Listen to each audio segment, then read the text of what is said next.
Nah, adapun kalau ruqyah itu sendiri dengan menggunakan ayat suci Al-Quran yang kemudian ditambah dengan zikir, dengan doa, dengan sholawat, dengan tawassul, bagi kalangan ahlus sunnah wal jamaah, semua itu dibenarkan, dibolehkan selama dilakukan dengan cara-cara yang tidak melanggar aturan syariat Islam.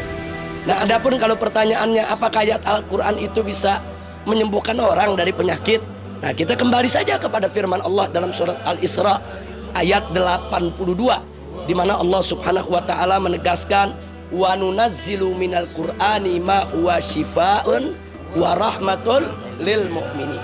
Jadi Allah sendiri yang menegaskan wa nunazzilu, dan kami turunkan minal Qur'an, daripada Al-Qur'an ma huwa syifa, apa-apa yang menjadi obat. Wa rahmatun, syifa itu penyembuh, obat. Wa rahmatun, yang menjadi rahmat lil mu'minin, untuk orang-orang yang beriman. Ada mengatakan tapi obat yang dimaksud di sini adalah obat hati. Ada mengatakan seperti itu, bukan penyakit-penyakit lahir. Jangan lupa, justru hati itu adalah sumber daripada kesehatan manusia. Kan Nabi sendiri mengatakan ala inna fil jasadi mudghah in saluhat saluha sairul jasadi wa in fasadat fasada sairul jasadi ala wahiyya al-qalb. Jadi Nabi sendiri mengatakan dengan tegas, ingat kata Nabi, dalam tubuh manusia itu, dalam jasad manusia itu ada segumpal daging yang kalau dia baik, semua badan ikut baik. Kalau dia rusak, semua badan ikut rusak. Apa itu? Hati. Nah, jadi sebelum kita ngobatin lahiriahnya, obatin hatinya dulu. Dengan apa mengobati hati? Allah nyatakan dalam ayat yang lain, ala bidzikrillahi tatmainnul qulub. Sesungguhnya hati itu bisa tenang, damai, sejuk. Dengan apa? Dengan zikir. Itu memang menenangkan hati. Nah, kalau hati sudah tenang, pikiran sudah tentram, obat penyakit apapun mudah diobati. Karena sebetulnya kan 90% penyakit ini muncul karena pikiran. Berapa banyak penyakit ini muncul karena pikiran. Berapa banyak orang karena pikiran muncul aneka ragam penyakit. Nah, makanya di sini perlu kita ketahui bahwa ketenangan pikiran itu penting. Dimana kalau pikiran sudah tenang, hati sudah tenang, orang bisa menjadi yakin. Yakin doanya akan diterima oleh Allah. Yakin amalnya insya Allah diterima oleh Allah. Yakin kalau penyakitnya tuh ada obat yang akan diberikan oleh Allah. Nah, keyakinan inilah yang akan memberikan dorongan dia untuk berjuang melawan penyakit. Jadi kalau dia sudah mampu mengatasi alam pikirannya, mengatasi jiwanya, mengobati lahiriahnya pakai obat warung cukup. Ya, bahwa apalagi herbal.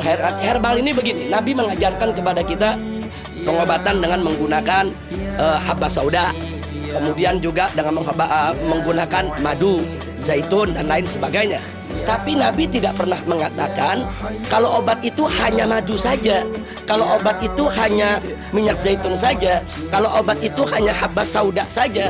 Nah, ternyata dalam hadis ini harus kita pahami bahwa madu, zaitun, buatin, kemudian habba sauda, jinten hitam, ini memang secara eksplisit disebut oleh Nabi sebagai obat.